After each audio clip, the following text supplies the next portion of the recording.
이사야 40장 1절부터 11절 구약성경 1014페이지 제가 봉독하겠습니다. 너희 하나님이 이르시되 너희는 위로하라. 내 백성을 위로하라. 너희는 예루살렘의 마음에 닿도록 말하며 그것에게 외치라.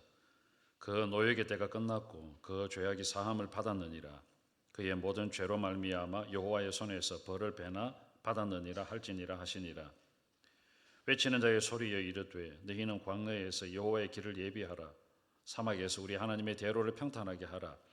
골짜기마다 도두어지며 산마다 언덕마다 낮아지며 고르지 아니한 곳이 평탄하게 되며 험한 곳이 평지가 될 것이요 여호와의 영광이 나타나고 모든 육체가 그것을 함께 보리라. 이는 여호와의 입이 말씀하셨느니라. 말하는 자의 소리여 이르되 외치라. 대답하되 내가 무엇이라 외치리이까 하니 이르되 모든 육체는 풀이요 그의 모든 아름다움은 들의 꽃과 같으니 풀은 마르고 꽃이 시들면 여호와의 기운이 그 위에 불미라. 이 백성은 실로 풀이로다. 풀은 마르고 꽃은 시드나 우리 하나님의 말씀은 영원히 서리라 하라. 아름다운 소식을 시온에 전하는 자여 너는 높은 산에 오르라. 아름다운 소식을 예루살렘에 전하는 자여 너는 힘써 소리를 높이라. 두려워하지 말고 소리를 높여 유다의 성읍들에게 이르기를 너희의 하나님을 보라 하라. 보라 주 여호와께서 장차 강한 자로 임하실 것이요 친히 그의 팔로 다스릴 것이라. 보라 상급이 그에게 있고 보응이 그 앞에 있으며 그는 목자같이 양떼를 먹이시며 어린 양을 그 팔로 모아 품에 안으시며 젖먹이는 암컷들을 온순히 인도하시리로다. 아멘. 그림을 하나 보겠습니다. 이 그림은 영국에 있는 내셔널 갤러리에 있는 그림입니다. 19세기의 영국의 화자 조지 프레드리 와처라는 사람이 그린 그림입니다. 이 옆으로 좀 크게 이렇게 퍼졌죠. 본래는 이렇게 된 게 아니고 이렇게 된 그림입니다. 너무 뚱뚱해졌는데 홀쭉한 그림이라 생각하고 여러분이 좀 보시면 되겠습니다. 좀 다이어트를 좀 해야 될 것 같습니다. 이게 무슨 그림이냐면 약간 둥글죠. 여기 지구입니다. 지구 위에 한 여인이 앉아 있습니다. 앉아 있고 눈은 붕대로 감겨 있고 그 다음에 발은 맨발입니다. 잘 안 보이죠. 잘 안 보이는데 지금 이제 악기가 하나 있는데 저 악기가 리라라는 악기입니다. 우리로 치면 하프 정도 되겠죠. 리라라는 악기인데 그 리라 악기에 줄이 한 가닥만 딱 남았습니다. 보이십니까? 잘 안 보이죠? 네. 이렇게 조금 약간 이게 나온 거는 여러분 집에 가셔서 찾아보라는 뜻입니다. 네. 집에 가셔서 한번 찾아보시고. 한 줄 남은 요 줄을 가지고 이 한 여인이 악기를 연주를 하려고 하는 아주 어떻게 보면 희망을 노래한 희망을 그린 그림입니다. 이게 어떻게 그려졌냐 하면 이 조지 프레드리 와처라는 사람이 그 시대가 너무 암울했고 자기의 딸을 잃었습니다. 갑자기 딸이 세상을 떠났습니다. 너무 힘들었어요. 그래서 무엇을 붙들고 살아가야 되나? 나는 희망이 없다. 그런 가운데에서도 희망을 붙들고 살자라는 메시지를 던져주기 위해서 저 그림을 그렸다고 해요. 그래서 지구 위에 한 여인이 홀로 남았고 앞도 보이지 않고 맨발이고 그 다음에 악기줄도 하나 남았고 다 끊어졌는데 그래도 나는 희망을 붙들고 연주하리라. 희망을 노래한. 그래서 프레드릭 와처가 그 제목 그림을 희망이라고 지었어요. 희망입니다. 서양이든 동양이든 네 됐습니다. 이제는 안 보여줘도 되겠습니다. 서양이든 동양이든 희망을 노래하고 희망을 바라고 희망을 이렇게 마음속에 가지는 것은 동일하다 생각을 합니다. 우리나라에 문병란 시인이 있습니다. 그 시인이 희망가라는 시를 썼습니다. 이렇습니다. 얼음장 밑에서도 고기는 헤엄을 치고 눈보라 속에서도 매화는 꽃망울을 튼다. 눈 덮인 겨울의 밭고랑에도 보리는 뿌리를 내리고 마늘은 빙점에서도 그 매운 맛 향기를 지닌다. 한 곱이 지나면 구름 뒤에 태양은 다시 뜨고 고요한 백길 순항의 내일이 꼭 찾아온다. 희망입니다. 그냥 기대하고 소망하는 것이 없으면 인생은 비참하고 불행합니다. 조금이라도 좋아질 희망이 보이고 조금이라도 나아질 기미가 보이면 그 희망을 붙들고 희망의 끈을 붙들고 그 희망의 한 가닥에 악기줄을 붙들고 연주할 수 있는 희망, 그 희망을 붙들고 살아갑니다. 희망이 전혀 보이지 않는다. 그런 상태로 우리가 절망이라고 이야기합니다. 하지만 절망의 터널 끝에 절망의 어두운 터널이라 할지라도 그 어두운 터널 끝에 절망의 어두운 터널 끝에 반드시 희망이 기다리고 있다는 것을 알고 그 희망의 끈을 놓치지 아니하고 그 절망의 터널을 어두운 터널을 앞도 보이지 않지만 뚜벅뚜벅 걸어가는 사람은 결국 자기에게 다가오는 희망의 밝은 세상을 보게 될 것입니다. 그만큼 희망이라고 하는 것, 소망이라고 하는 것은 우리에게 살아갈 힘을 가져다 주는 것이 아닌가 생각을 합니다. 제가 오늘 읽었던 우리 이사야 40장 1절부터 11절이 바로 희망의 메시지입니다. 유다 백성들에게 포로로 잡혀가서 나중에 포로에 70년 동안 삶을 살고 돌아오게 될 것이다 라는 희망을 노래한 것이 바로 오늘 이 본문입니다. 하나님께서는 이사야 선지자들에게 하나님의 백성들을 위로하라라고 이야기합니다. 1절에 보면 너희 하나님이 이르시되 너희는 위로하라 내 백성을 위로하라. 위로하라. 하나님의 백성을 위로하라. 오늘 저와 여러분 이 자리에 앉아서 이 위로의 말씀을 듣습니다. 하나님께서 뭐라고 오늘 위로하시는가? 하나님께서 왜 위로하라고 하시는가? 사랑하는 여러분, 그런데 이 위로의 말씀을 하나님께서 뭐라고 하느냐 하면 너희는 예루살렘의 마음에 닿도록 예루살렘에 사는 모든 사람들의 마음에 닿을 수 있도록 말하고 외치고 그 위로를 가질 수 있도록 만들어내라. 이사야 선지자에게 주신 하나님의 메시지입니다. 정리하면 세 가지입니다. 하나님께서 이사야 선지자를 통하여서 예루살렘에 살고 있는 사람들에게 위로해라. 예루살렘의 마음에 닿도록 위로해라. 그 위로의 메시지는 세 가지인데 첫째는 죄사함, 둘째는 회복, 셋째는 하나님의 인도입니다. 이 세 가지입니다. 세 가지 메시지를 전해라. 죄사함, 그 다음에 두 번째는 회복, 세 번째는 뭐라고요? 인도. 이 세 가지 메시지로 위로를 해라. 순서가 중요합니다. 죄사함, 그 다음에 회복, 그 다음에 인도. 따라해 볼까요? 죄사함, 그 다음에 뭐죠? 회복, 그 다음에는요? 인도. 우리 중등부 세 가지가 뭐라 그랬지? 첫째는 크게 자신 있게 죄사함, 둘째는 회복, 셋째는 인도. 네. 오늘 이 세 가지를 잘 기억하시기 바랍니다. 이 순서가 되게 중요합니다. 죄사함, 회복, 그 다음에 인도. 여러분, 죄사함 받지 않으면 절대 회복이 일어나지 않습니다. 죄사함이 있어야 회복이 일어납니다. 회복이 되어야 그 다음에 하나님께서 온전하게 인도합니다. 이 세 가지로 오늘 저는 간단하게 말씀을 드리고 싶습니다. 오늘 여러분 위로가 필요합니까? 이 말씀으로 여러분 위로를 받으시기를 바랍니다.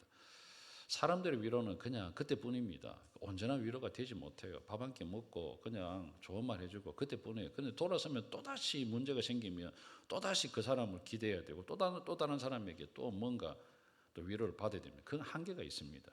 그런데 진정한 위로는 뭐다? 하나님의 말씀입니다. 그래서 오늘 성경은 뭐라고 하느냐 하면 8절에 풀은 마르고 꽃은 시드나 우리 하나님의 말씀은 영원히 서리라. 하나님의 말씀은 영원히 있다. 그러니까 하나님의 영원한 말씀으로 위로를 받아야 되고 위로를 해줘야 되고 그래서 이사야 선지자를 통하여서 예루살렘에 있는 사람들에게 마음에 닿도록 하나님의 위로의 메시지를 뭐 하라고요? 선포해라 라고 이야기를 한 겁니다. 첫 번째 따라해 볼까요? 죄사함입니다. 여러분 2절 한번 볼까요? 너희는 예루살렘의 마음에 닿도록 말하며 그것에게 외치라. 뭐라고 외치느냐? 그 노예의 때가 끝났고 그의 그 죄악이 사함을 받았느니라. 그의 모든 죄로 말미암아 여호와의 손에서 벌을 배나 받았느니라 할지니라 하시니라. 죄 사함이라는 거죠. 죄값을 치루었다는 거죠. 노예의 때가 끝났다는 거죠. 죄악이 사함을 받았다. 사랑하는 여러분, 이게 참 중요해요. 죄를 짓고 나는 사람은 도둑이 어떻다고요? 제발 저린다. 죄를 짓고는 편하게 발을 뻗고 잘 수가 없어요. 뭔가 마음이 불안해요. 그래서 어떤 사람이 죄를 짓고 감옥에 들어가는 순간 거기서 그래도 나는 발을 뻗고 편히 잘 수 있게 되었다라고 이야기하는 이유가 뭐냐면 늘 불안한 겁니다. 언제 잡힐지 모르고 언제까지 도망쳐야 되는지 모르고 그러니까 늘 불안한데 그런데 잡혔어요. 죗값을 치르면서 감옥에 들어가는 순간 정말 편하게 단잠을 잤다라고 말하는 그 이유가 뭐냐면 죗값을 치른다는 겁니다. 누가복음 15장에 보면 둘째 아들입니다. 둘째 아들이 이제 아버지의 유산을 아버지에게 찾아가서 아버지 나한테 돌아올 분기 유산 미리 떼주십시오. 배은망덕하죠. 호로 자식이죠. 불효막심하죠. 그런데 그 둘째 아들에게 아버지는 분깃을 떼줍니다. 그걸 가지고 이제 아들이 이제 먼 지방으로 갑니다. 가서 잘 살 것 같죠? 아닙니다, 여러분. 열심히 했다고 했겠죠. 뭐 사업도 했을 것이고 어떻게 했든지 사업하려고 친구들을 만났겠죠. 그런데 물질이 자기 손에서 모래처럼 술술 빠져나가요. 허랑방탕했다라고 누가복음 15장에는 기록합니다. 다 없어졌어요. 모든 물질이 다 허비되었습니다. 그리고는 너무너무 힘들었습니다. 아르바이트 하는데 써주는 사람이 없어요. 어느 시골에 가서 돼지를 치는 그러한 아르바이트도 했습니다.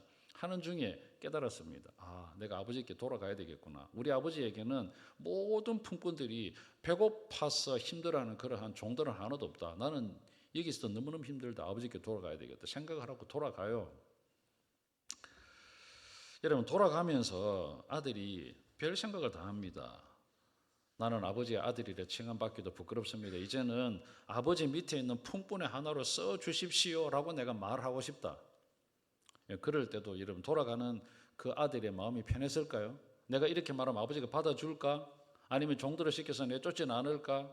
아예 아버지께서 내 얼굴도 보고 싶지 않다고 그렇게 말하지는 않을까? 아예 대문을 걸어 잠그고 나로 하여금 집안에 한 벌도 들어오지 못하도록 하진 않을까? 별의별 생각을 다 했을 거잖아요. 그런데 여러분 그런 생각 가지고 뚜벅뚜벅 가요. 그런데 성경을 보면 뭐라고 하느냐 하면 이렇게 기록을 하고 있습니다. 내가 하늘과 아버지께 죄를 지어 사오니 지금부터는 아버지의 아들이 일컬음을 감당하지 못하겠습니다. 나를 품꾼의 하나로 보소서라고 말하리라고 생각하고 용기를 내어서 아버지께로 돌아갑니다. 그런데 아버지는 저 멀리 터벅 남노한 옷차림으로 걸어오는 낯선 한 존재를 봤습니다. 그런데 직감적으로 본능적으로 저놈은 내 아들이다 느꼈습니다. 사랑하는 여러분, 자신의 아들임을 알아봤습니다. 성경을 보면 그래요. 자신의 아들임을 알아보고 그 다음에 차근히 여겼습니다. 달려갔습니다. 목을 안았습니다. 입을 맞추었습니다. 여기 성경의 기록입니다. 알아보고 차근히 여겨서 달려가서 목을 안고 입을 맞추었다. 이게 용서입니다. 아버지는 아들을 보는 그 순간에 용서한 것이 아니라 아들이 돌아오기 전에도 이미 돌아오기만 하면 나는 모든 걸 용서할 거다. 이미 용서했습니다. 사랑하는 여러분, 누가복음 15장에 보면 죄 용서함에 대한 직접적인 언급은 없습니다. 아들아, 아버지 내가 잘못했습니다. 아들아, 그래 네가 이제 깨달았나? 내가 잘못한 거 다 용서해 줄게. 이런 대화가 없습니다. 전혀 없습니다. 그럼에도 불구하고 여러분, 달려가서 차근히 여기고 목을 안고 입을 맞추는 것 자체가 벌써 용서잖아요. 오늘 하나님께 저와 여러분이 하나님 앞에 나오는 이 것 자체가 하나님께서 우리를 용서해 주신 줄로 믿습니다. 이미 십자가에서 주님께서 2000년 전에 우리의 과거의 죄, 현재의 죄, 앞으로 지을 모든 죄까지 다 용서해 주셨습니다. 오늘 저와 여러분이 그 하나님의 사랑을 깨닫고 이 자리에 나와서 나도 하나님의 사랑이 필요합니다 나온 것 자체가 벌써 하나님께서 우리를 받아주셨다는 거예요. 용서잖아요. 사랑하는 여러분, 죄를 지은 사람은 죄가 처리될 때까지는 불안합니다. 아들이 집으로 돌아가서 아버지 얼굴을 볼 때까지 마음이 편했을까요? 내가 돌아가면 아버지는 분명히 달려와서 척은히 여기고 목을 안고 입을 맞추고 모든 걸 다 용서해 줄 거다, 그런 마음을 가져갔습니까? 아닙니다, 여러분. 아들이 집으로 갈 때 어떤 생각 가졌습니까? 내가 하늘과 아버지께 죄를 지어사오니 지금부터 아버지의 아들이라 일컬음을 감당하지 못하겠습니다. 염치가 있잖아요. 그래도 아버지를 볼 낯짝이 없습니다라는 그런 마음을 가지고 뚜벅뚜벅 걸어가요. 그러면서 나를 품꾼의 하나로 써주십시오 이렇게 말할 것이라 생각까지 했잖아요. 그러니까 아버지가 자기를 받아줄 것이다 생각하는 것, 그것도 자기에게는 과분하다 생각을 했어요. 용서해 주리라 그런 생각도 안 했습니다. 그냥 품꾼의 하나로만 받아주고도 나는 족하다, 그 정도 근데 여러분, 아버지 집으로 가는 내내 얼마나 힘들었겠습니까? 별의별 생각을 다 안 했겠습니까? 그런데 여러분, 아버지께로 돌아가는 것이 자신의 잘못을 용서받을 수 있는 유일한 길임을 알았기 때문에 아버지로 갔잖아요. 그게 중요하다는 거예요. 오늘 저 여러분이 이 자리에 나온 것 자체가 중요해요. 하나님께로 나왔다는 것 자체가 중요하다는 겁니다. 아무리 집에 앉아서 하나님 내 죄를 용서해 주십시오, 아닙니다. 여러분, 하나님 앞에 나오는 것 자체가 중요하고 하나님 앞에 엎드려서 기도하는 것 자체가 중요하고, 우리가 그런 마음을 가지기만 해도 하나님이 이미 우리의 죄를 용서해 다 해주셨잖아요. 그렇게 터덜터덜 걸어오는 아들을 받아 주었던 것처럼 하나님은 이사야 선지자를 통하여서 유다 백성들에게 뭐라고 이야기합니까? 너희들의 노예의 때가 끝났다. 그 죄의 악이 사함을 받았다. 그의 모든 죄로 말미암아 여호와의 손에서 벌을 배나 받았다.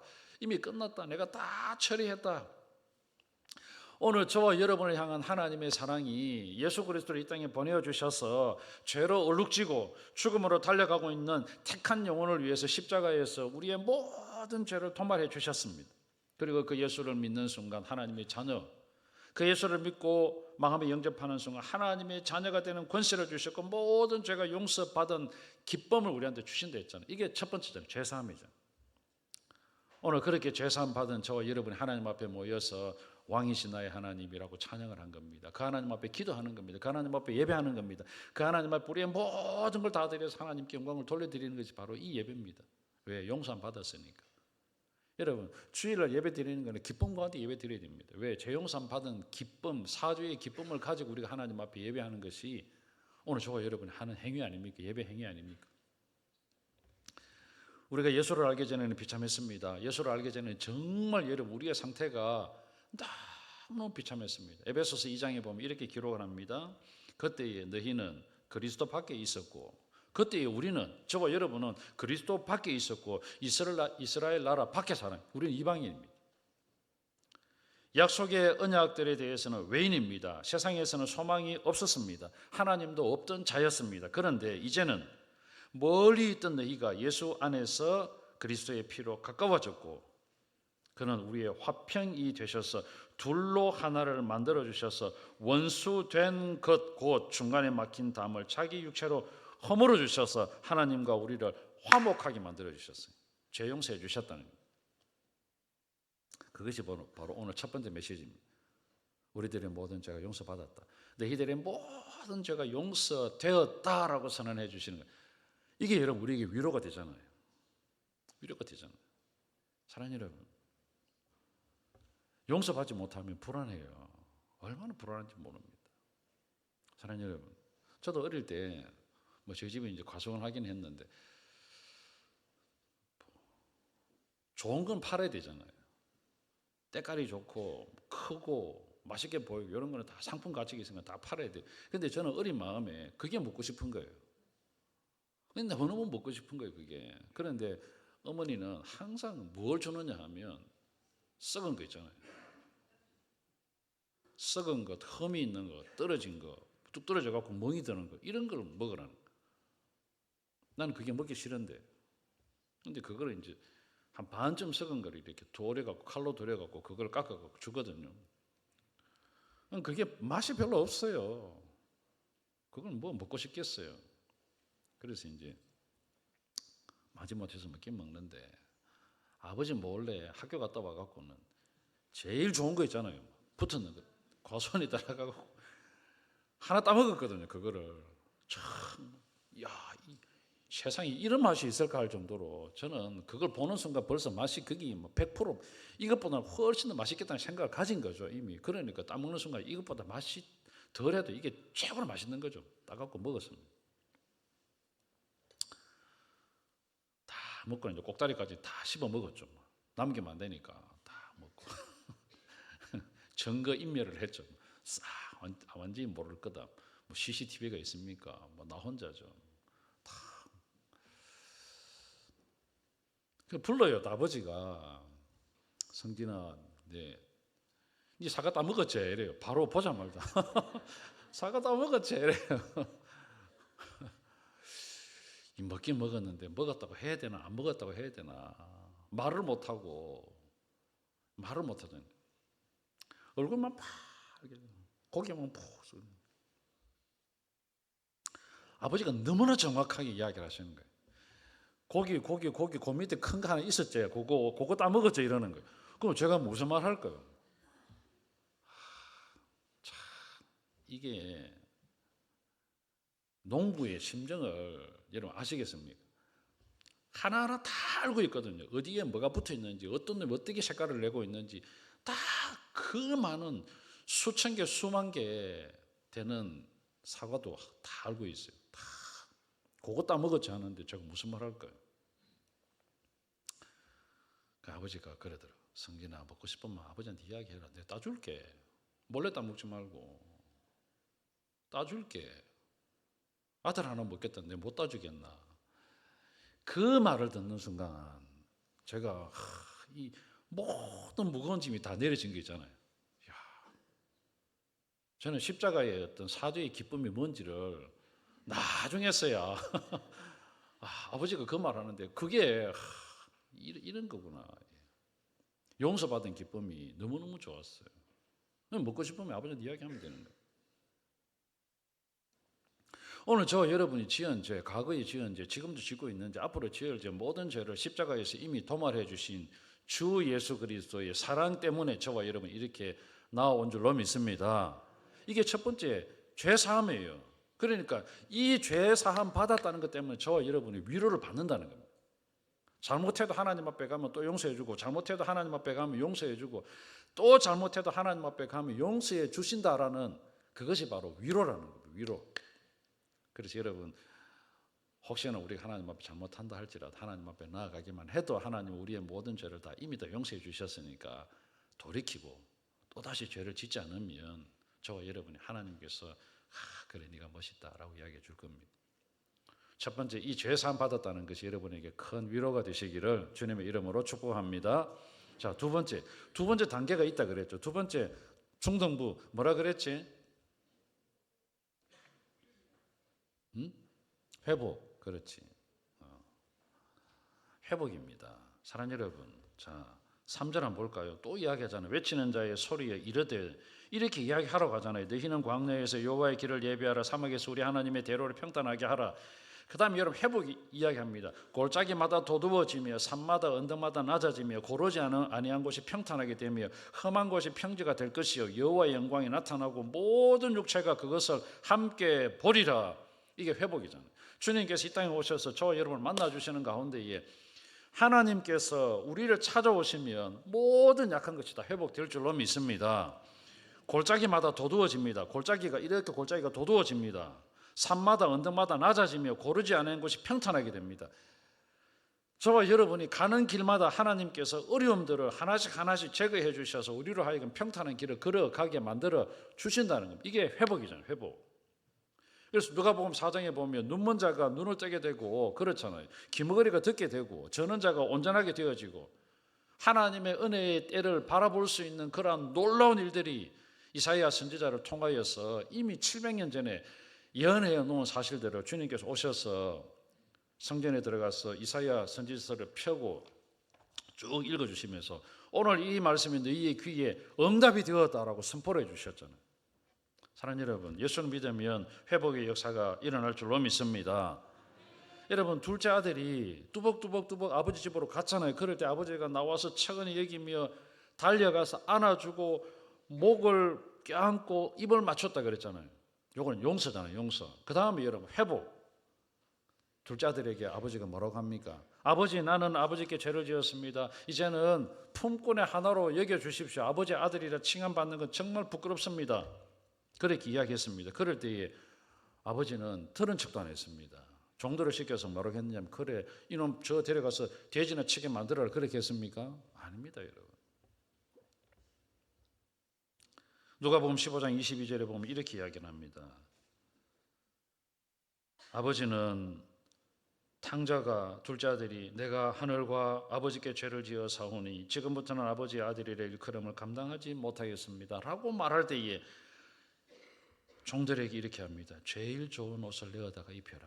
제일 좋은 옷을 내어다가 입히고 손에 가락지를 끼우고 발에 신을 신기라. 그리고 살찐 소를 잡고 잔치하자. 죽었던 내 아들 돌아왔다. 잃어버렸던 내 아들을 찾았다.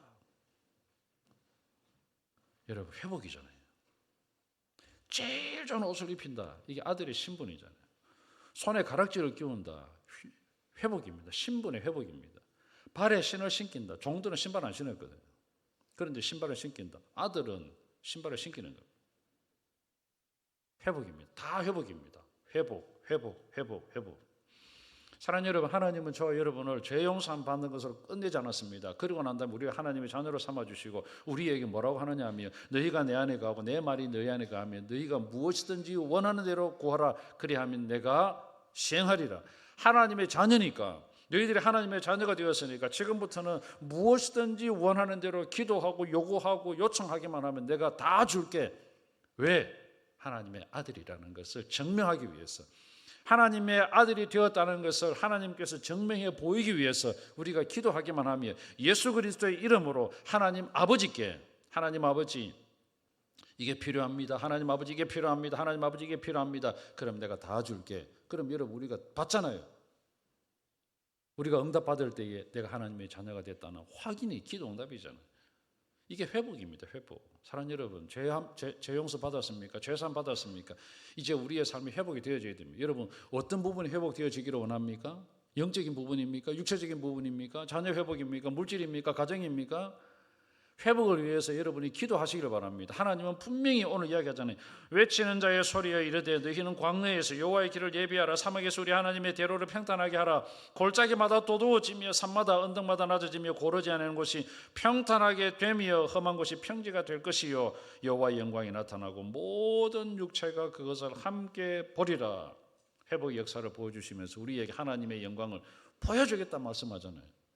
그런데 우리가 회복을 위해서 요청도 하지 아니하고 회복을 위해서 기도도 안 하고 회복을 위해서 하나님께 주십시오라고 하지도 않는다면 저와 여러분 얼마나 니 도대체 니 뭐하고 있노? 이렇게 할 거잖아요.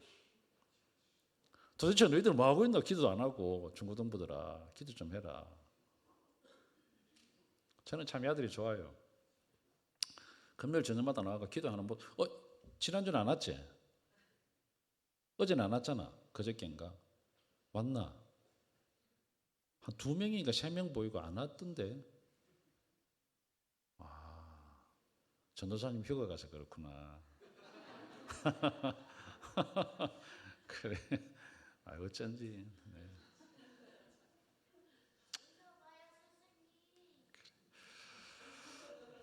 저는 참 감사한 게 우리 중고등부 아이들이 금요일마다 나와서 여기 앉아서 기도하는 거 보면 참 대견해요. 참 감사하잖아요. 하나님께 저 아이들이 하나님 믿음을 주세요. 이 아이들 멋진 아이들 되게 해주세요. 교회의 기둥같이 쓰임받고 우리나라의 멋진 인재들이 되게 해주세요. 기도합니다. 사랑하는 여러분, 하나님께서 이렇게 만들어 주실 거예요. 왜? 하나님의 자녀로서의 회복, 신분의 회복과 함께 능력의 회복, 이 세상을 정복하고 다스리고 세상에 충만한 그런 복을 하나님께 회복시켜 주실 거잖아요. 그걸 믿고 이런 담대하게 하나님 앞에 간구하는 여러분이 되시기를 바랍니다. 세 번째입니다. 이게 끝이 아닙니다. 뭐라고 이야기하느냐 하면 여러분 9절부터 11절에 보면 아름다운 소식을 시온에 전하는 자여 하면서 너는 높은 산에 올라서 아름다운 소식을 예루살렘에 전하는 자의 힘써 소리를 높여라. 뭐라고 이야기하느냐 하면 죄사함 받았고 회복시켜 준 다음에 그 다음에 또 소리를 높여서 위로를 하라는 거잖아요. 뭐라고 위로를 하느냐 하면 두려워하지 말고 소리를 높여 유다 성읍들에게 이르기를 너희는 하나님을 보라. 그 다음에 10절 11절 읽어보겠습니다. 시작. 보라, 주 여호와께서 장차 강한 자로 임하실 것이요 친히 그의 팔로 다스릴 것이라. 보라, 상급이 그에게 있고 보응이 그의 앞에 있으며 그는 목자같이 양떼를 먹이시며 어린 양을 그 팔로 모아 품에 안으시며 젖먹이는 암컷들을 온순히 인도하시리로다. 자, 한마디로 말하면 하나님께서 뭐 하신다는 겁니까? 인도입니다. 지켜주신다는 겁니다. 보호하신다는 겁니다. 사랑하는 여러분, 제가 설교 서두에 하나의 그림을 보여주었습니다. 절망입니다. 세상은 호락호락하지 않습니다. 우리가 살아가는 세상은 어떻게 보면 앞이 잘 안 보이는 절망적인 상태일 수도 있습니다. 캄캄한 어두운 터널을 걸어가는 것과 똑같습니다. 그런데 우리가 희망이 있는 것은, 소망이 있는 것은 무엇입니까? 하나님께서 우리를 재용서해 주었습니다. 하나님 우리를 회복시켜 주었습니다. 그런 상황 가운데 놓여 있는 저와 여러분을 하나님께서 어떻게 하신다고요? 버리지 아니하시고 인도하신다는 거예요. 그래서 다윗은 시편 23편에서 내가 사망의 음침한 골짜기를 다닐지라도 해를 두려워하지 않을 것은 주께서 나와 어떻게 한다고요? 함께 하십니다. 함께 한다는 겁니다. 함께. 저 여러분 양입니다. 양은 정말 약한 존재입니다. 양은 목자가 없으면 안 됩니다. 목자가 있어야 안전합니다. 양은 다리가 짧습니다. 도망도 잘 못 가요. 양은 뿔도 사슴처럼 녹용 있잖아요. 녹용 잘라갖고 녹용 그것처럼 막 뿔룩뿔룩 해갖고 공격하는 것도 없어요. 양은 이렇게 생겼어요. 이렇게 그걸 가지고 어떻게 하겠어요? 고작 한다는 게 머리나 받고 이렇게밖에 안 되는데. 그러니까 양에게 있어서 목자는 절대적입니다. 사나운 맹수가 오면 목자가 지켜줘야 됩니다. 그래서 목자가 막대기를 가지고 지팡이를 가지고 있는 겁니다. 다리가 짧습니다. 눈도 잘 안 보여요. 건십니다. 멀리는 잘 못 봅니다. 앞에 있는 풀만 뜯어먹고 가요. 앞에 절벽이 있는지 또랑이 있는지 수풀이 있는지 모릅니다. 들어가다가 처박힙니다. 그럼 여러분 또 털도 길잖아요. 수풀 속에 여기 들어갔다가 엉켰더니 나오지도 못합니다. 그러니까 목자가 있어야 안전한 거예요. 목자가 인도하는 겁니다. 여호와는 나의 목자시니 내게 부족함이 없습니다. 그가 나를 푸른 초장으로 쉴만한 물가로 인도하십니다. 그가 나를 푸른 초장에 누이시고 쉴만한 물가로 인도하십니다. 내게 상을 쫙 차려주시고 먹을 것을 주시는 분입니다. 심지어 사망의 음침한 골짜기를 다닐지라도 나는 조금도 두려워하지 않습니다. 왜? 하나님께서 그 가운데 나와 함께 하시고 어두운 터널을 통과할 때까지 나와 함께 하시고 나와 함께 걸어가시고 내 앞서 인도하시는 하나님이 되신 것을 내가 믿습니다. 그것이 다윗의 고백 아닙니까? 그래서 이사야 우리가 40장이지만 41장에 보면 10절에 너는 두려워하지 말아라 내가 너와 함께함이니라 놀라지 말아라 나는 내 하나님이 됨이라 내가 너를 굳세게 하리라 참으로 너를 도와주리라 참으로 의로운 나의 오른손으로 너를 붙들리라. 하나님께서 함께한다는 거죠. 사랑하는 여러분, 우리가 살아가는 세상은 힘듭니다. 그리스도인으로 살아가는 건 힘겨울 수 있습니다. 적당하게 살면 쉽습니다. 이것도 하고 저것도 하고 하나님 원치 않은 것 하면 그냥 어떻게 보면 순탄하게 지나가는 것 같아요. 하나님 그렇게 살기 원치 않습니다. 그래서 허랑방탕하게 돼요. 하나님에게서 멀어지는 순간 여러분 어떻게 된가요? 다 잃어버립니다. 하나님께로 점점점 가까이 하는 여러분이 되시기를 바랍니다. 우리는 수명으로 사는 게 아니잖아요. 얼마나 오래 사는가 그게 중요한 게 아니잖아요. 어떤 인생을 사는가 그게 중요하잖아요. 수명으로 사는 것이 아니라 의미가 중요하잖아요. 동물적인 삶을 사는 게 아니라 인간답게 살아야 되잖아요. 사탄은 우리를 하나님에게서 멀어지게 만듭니다. 인간답지 못하는 삶을 살게 만듭니다. 어떻게든 우리를 타락시키려고 해요. 영적인 것에 관심을 가지지 못하게 만듭니다. 예배하는 것을 피곤하게 만듭니다. 기도하는 것을 고리타분하게 여겨서 자꾸 멀리하고 싶은 마음이 들도록 만들 겁니다. 그렇게 해서 하나님께서 조금씩 멀어지게 만듭니다. 이게 사탄의 전략입니다. 여러분 그리스도인들은 어떻게든 영적으로 살아내야 됩니다. 세상이 아무리 암울하다 할지라도 아무리 힘들다 할지라도 우리를 완전히 동물적인 사람으로 만들어 간다 할지라도 그곳에서 그리스도인답게 살아야 됩니다. 죽음의 수용소라는 빅터 프랭크라는 사람이 쓴 책을 읽어보셨습니까? 빅터 프랭크는 오스트리아 출신 유대인입니다. 2차 세계대전 당시에 유대인들 다 잡혀갖고 수용소에 막 갇혔거든요. 폴란드에 가면 아우슈비츠 수용소에 있습니다. 지금도 여러분 그 가면 거기 그만 가면 좀 하늘이 우중충하고 비가 부슬부슬 오고 이상해요. 그 아우슈비츠 수용소에 끌려갔습니다. 자기 부모도 자기 아내도 자기 두 자녀도 친구도 다 끌려갔습니다. 그런데 자기 부모님 다 거기서 가스실에 죽었습니다. 자기 두 딸도 끌려갔습니다. 자기 아내도 죽었습니다. 친구도 다 죽었어요. 얼마나 여러분 이 빅터 프랭크보다 더 여러분 비참한 인생이 어디 있겠습니까? 그런데 한 사람씩 옆에 있는 사람이 끌려가요. 가스실로. 안 돌아오는 거예요. 알고 보니 가스실로 갔다는 겁니다. 왜 갔지? 생각해 보니까 인간이기를 포기한 사람들을 끌고 가는 것 생각이 들었어요. 그래서 빅터 프랭크가 하루에 물 한 컵을 주는 물 한 컵을 줍니다. 물 한 컵을 주면 어떻게 하느냐? 반은 마시고 살아야 되니까 반은 마시고 반은 어떻게 했냐면 땅바닥에 떨어진 유리 있잖아요. 유리를 가지고 칠해갖고 면도를 했습니다. 비누도 없잖아요. 그냥 살이 찢어져도 면도를 했습니다. 그걸 가지고 세수를 했습니다. 나는 인간이다. 나는 인간이다. 나는 사람이다. 독일 사람들은 사람 취급을 안 했어요. 유대인들을. 그래서 동물적인 그런 사람으로 자꾸 만들었어요. 동물적인 그런 서로 찢고 뽑고 싸우고 조금 주니까 그걸 서로 뺏어 먹으려고 하고. 빅터 프랭크는 안 그랬습니다. 나는 사람이다.